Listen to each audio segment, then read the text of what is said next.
amps in Quebec, Canada.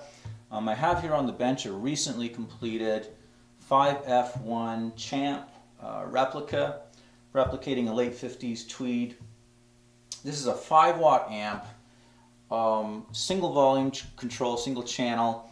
I added, the originals did not have this, at least not the late 50s ones, a tone control added in to this amplifier. Dovetailed pine cabinet, all tube amplifier. I'm going to play a little bit here at fairly low volume control at about 10 o'clock.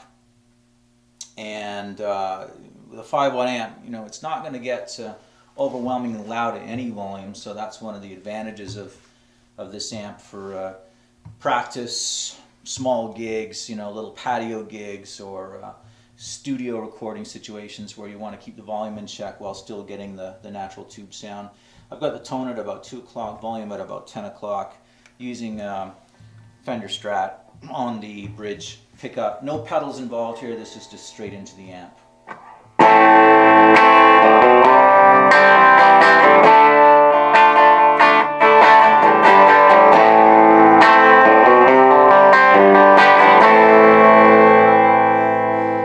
Crank up the volume here to about 2 o'clock.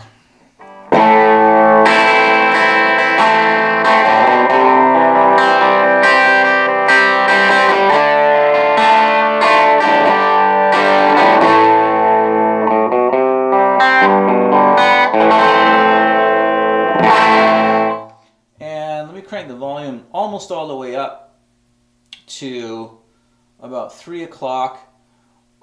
And you'll hear the natural breakup from this amp. Once again, Strat on the bridge pickup.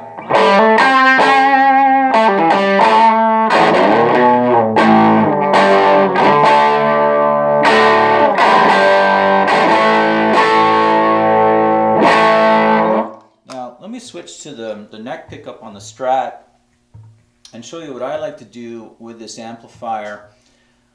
In situations where I just want a quick carry-along amp, 5 watts, something that you know, I could just kind of literally just tuck under my arm and not have to take along any pedals. The amp will take pedals just fine, but you know, if you don't want to take any pedals along, you got a small gig or a practice session, something like that, grab the guitar and the amp and you're good to go.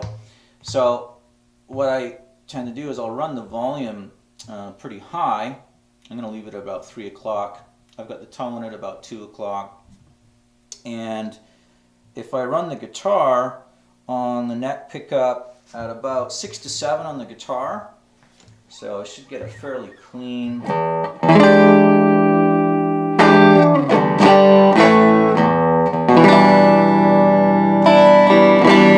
And then without changing anything on the amp, if I just crank the volume on the guitar to about 8 or 9.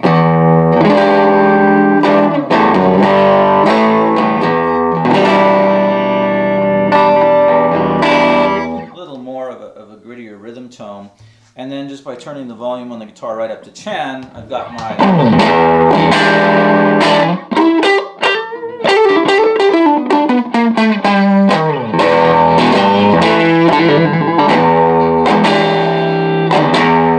and then roll down to 6 or 7.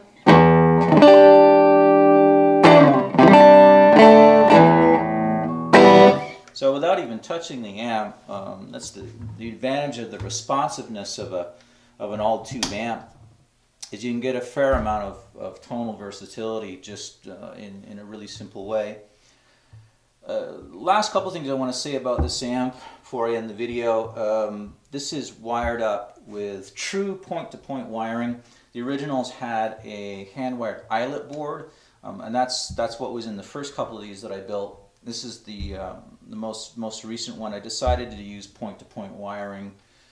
I've used point-to-point wiring, not used it, but restored late 50s, early 60s amps that were true point-to-point. So I kind of like working in that format. It's a very simple circuit, so you don't get too much of a rat's nest or anything going on in an amp like this.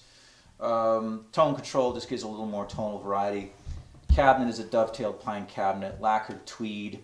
I'm running JJ tubes in this amplifier. There's a 12 AY7 in V1. A lot of people run a 12AX7 higher gain tube in V1. I like the 12AY7. The amp to me breaks up just enough on its own. It's got a single 6V6 power tube and a tube rectifier 5Y3S. There you have it. If you want more information, subscribe to my channel, PTW amps, and you can Google up PTW amps, Quebec, Canada. You'll find photos of the inside, information about this and my other projects. So thanks for watching.